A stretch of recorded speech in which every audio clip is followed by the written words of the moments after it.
It's all part of the plan. Zero. But when I say there's one, 5, you are coming with me. On the 5th of November that shall never, ever be forgot.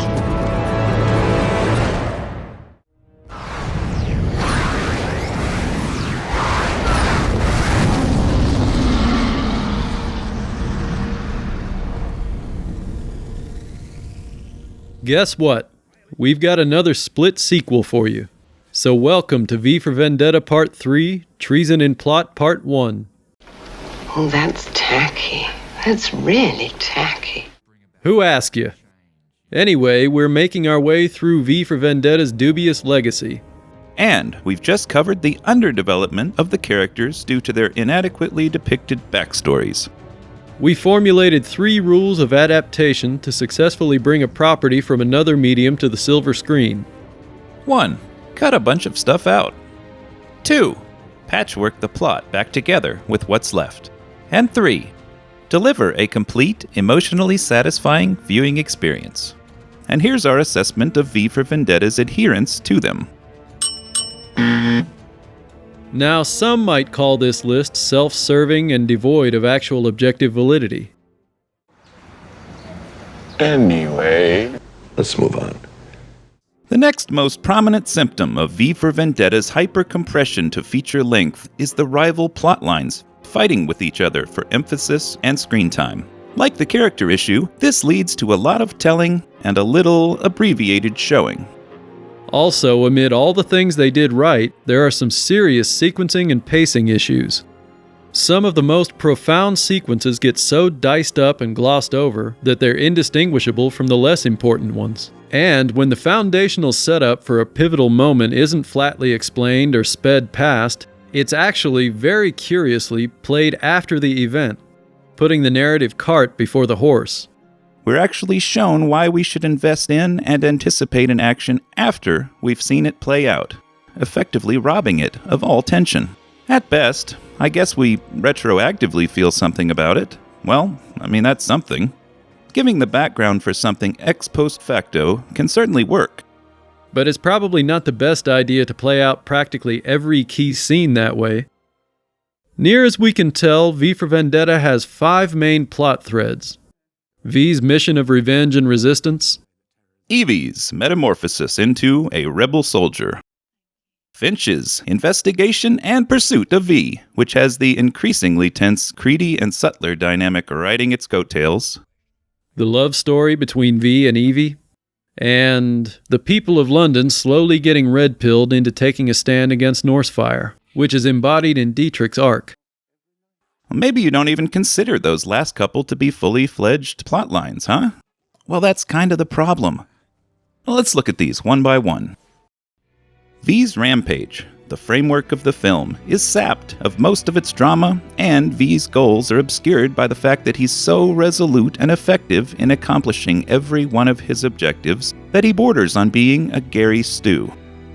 He easily avoids detection by the omnipresent surveillance systems. Bypasses all manner of security measures in some of the most heavily guarded facilities. Infiltrates and commandeers the main propaganda apparatus for long enough to deliver a countermessage. Slips into a residence and gets up close and personal with a high-ranking party member who's being actively monitored via video and audio. Routinely bests superior numbers with superior weaponry. And finally, in the end, comes out on top after bringing knives to a gunfight with more than a dozen men armed with pistols by wearing literal plot armor, which allows him to survive in fighting condition just long enough to take them all out after they never think to aim for his extremities, then keeps him at death's door just long enough for him to die poetically in Evie's arms. In case that came off a bit snarky, well... That's my brand. So, he's... Correction, imbeciles. A Gary Stu is a character that's too formidable to be realistic, and it's fine to employ one. Or better yet, a Mary Sue, to advocate for the right social cause. Yeah! But V is obviously not a Gary Stu. He's a comic book hero, in a semi-realistic world with dark subject matter. That makes him an anti-superhero, if you will, which is strikingly interesting. You know, total opposite of this video. What? Okay, some of that's true, but a Gary Stu or Mary Sue is not too formidable to be realistic. But too omnipotent to be an interesting character in any story. I don't think they like me. And something has got to evoke our apprehension and concern so we have a stake in the outcomes of those key plot points, so that they're not just hollow stepping stones to get us to the end. there are many ways to make this happen. So, which do they employ here? Is it that we wonder if V and his intricate plans will prevail? Nope. We went over that. We personally identify with V's past suffering and really want to see him triumph? Nope. See the last video. We despise V's enemies and really look forward to him exacting retribution? Huh. Yeah, let's explore this one. If their crimes are so unforgivably egregious, and they seem unstoppable and immune from punishment, then that could definitely arouse a great longing to see these people get what's coming to them. Well, guess what, dorks? We get that. Prothero, Lilliman, Surridge, and Creedy were all behind the experiments and torture at Lark Hill. They were terrible people, and the only way to deal with terrible people is to go out and start burning things down. So it all plays out perfectly in the name of social justice. Perfectly? As in, mounting tension in the setup with a satisfying payoff? Did you like it? Yeah. No. Virtually none of V's major plot actions follow this trajectory. Whatever. The blowing up of Old Bailey is a good start, and the TV broadcast is a good jumping off point. Both are fairly self-explanatory, nicely establish the tone, and set the other plots into motion. But things get dicey from there. V's first target for assassination is Prothero, where literally in the moment before he's killed, there's a split-second flash of him in uniform at Lark Hill, and then maybe him, maybe not, tasing someone, giving a slight, impersonal implication of maltreatment at best. The rest of the story behind why he was taken out unfolds over the next 15 minutes or so after his death. And then there's the good bishop, Lilliman. We find out he was at Lark Hill, and that he now regularly has underage girls delivered to him. Now, of course, this is enough to feel no sympathy for the man, and to even be amused by his blissful role-playing ignorance of his impending demise. But the motive for his murder hasn't been personalized to V, and so to the audience. It's no more gratifying for V to kill Lilliman than to just take out any random pervert, like, say, these guys. And why didn't he, by the way? Anyway. Dr. Surridge is the one member of V's hit list that garners some sympathy when her turn comes and V stalks into her apartment to eliminate her. So why is he killing her? Again, some rushed exposition is crammed down our throats in the moments leading up to it about her being involved in Lark Hill. What they did was only possible because of you. So why sympathize? Well, she tells V she didn't fully grasp the evil deeds she was involved in, and is deeply regretful. And then...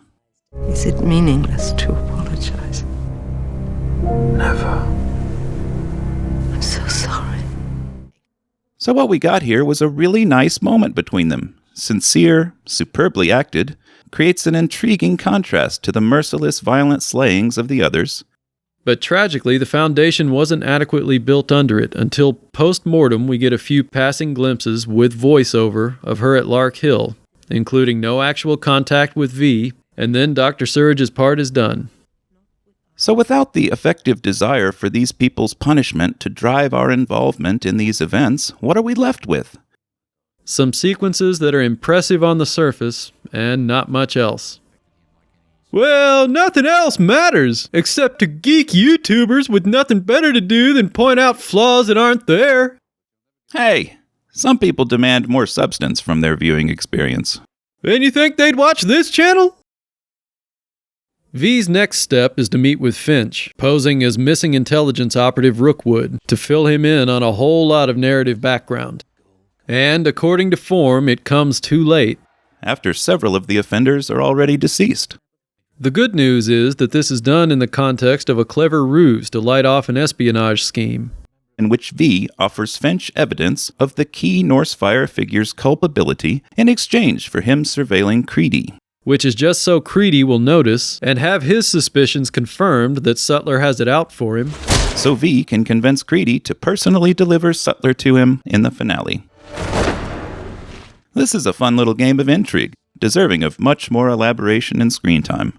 But it's so compressed and shoehorned between other sequences, it's easy to not quite comprehend or to overlook entirely.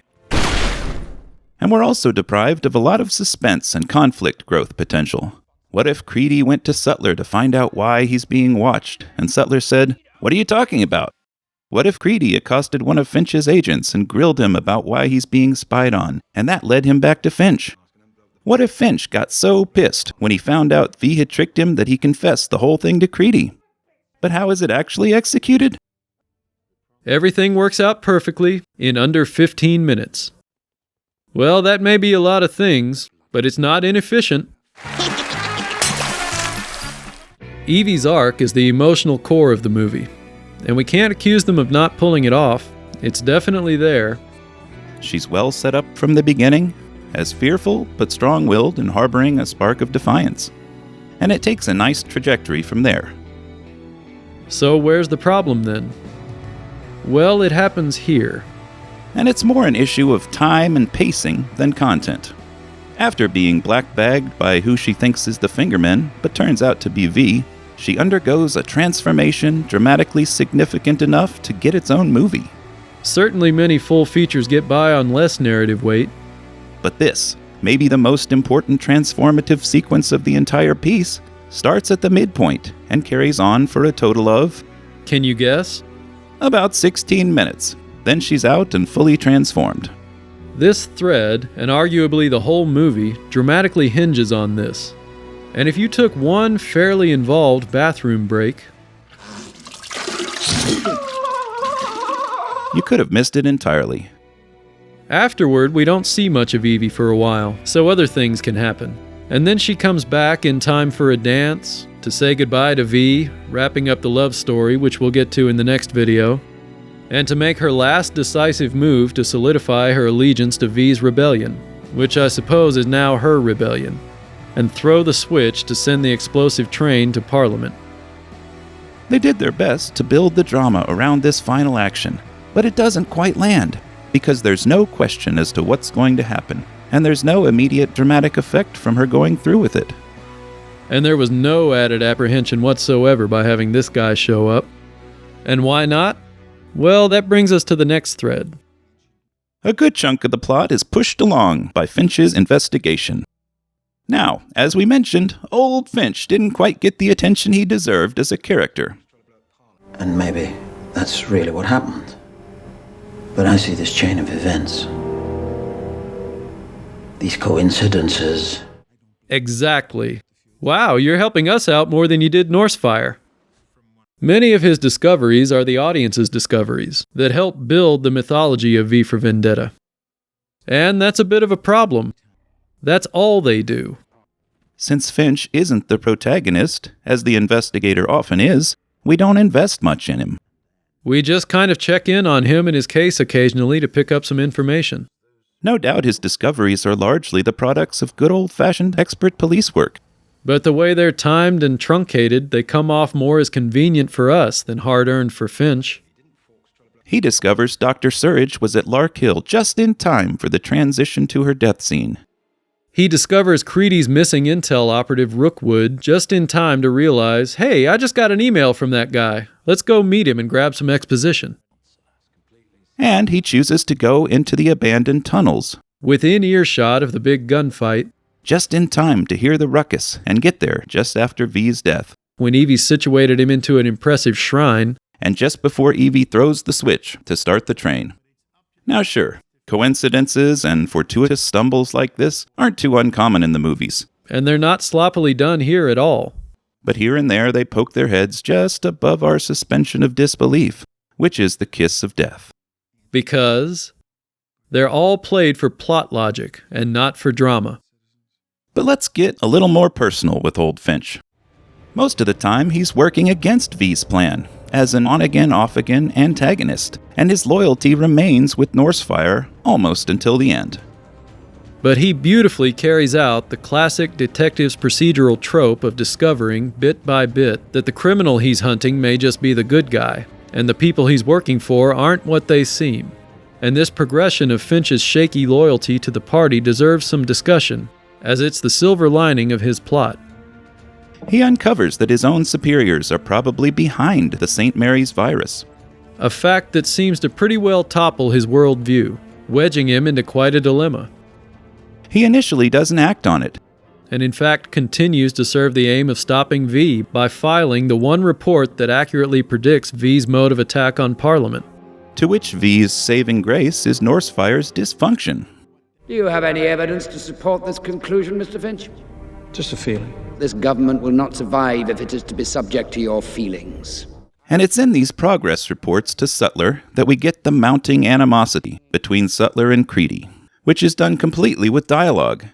Should the terrorist succeed? He won't. If he does, If he does, tomorrow morning, instead of a newspaper, I will be reading Mr. Creedy's resignation. Constituting a pretty flimsy setup for a pretty big event later.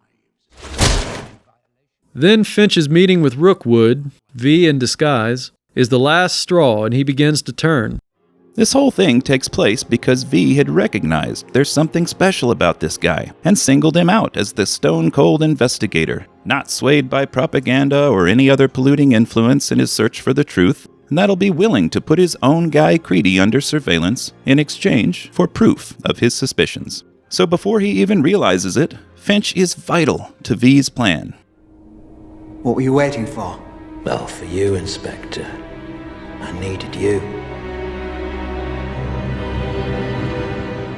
But, upon finding out Rookwood was lying about having proof and about being Rookwood, Finch gets pissed, seems to delude himself into thinking all of it was a lie, including the things he himself discovered, and so attacks his case with renewed fervor.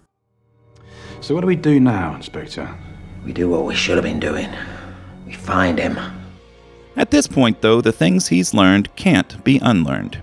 He goes to the ruins of Lark Hill, has a vision that connects the whole narrative nicely, and is once again uncertain about where his alliances lie. But we're pretty sure. By the time he sneaks up on Evie, crossing paths with her plot, his dedication to duty has become so feeble that there's not the slightest feeling of the jig being up. He watches V's and Evie's will be done, and he's now part of the resistance. Do you like music, Mr. Finch? An impressively complex and engaging arc. But how well would you say it came through? Did you even notice it was happening? No. Yeah. Oh well. And that's 3 down and 2 to go. Ah, jeez! How about you losers cut your losses? Well, how about we cut these last-minute interruptions? That's discrimination.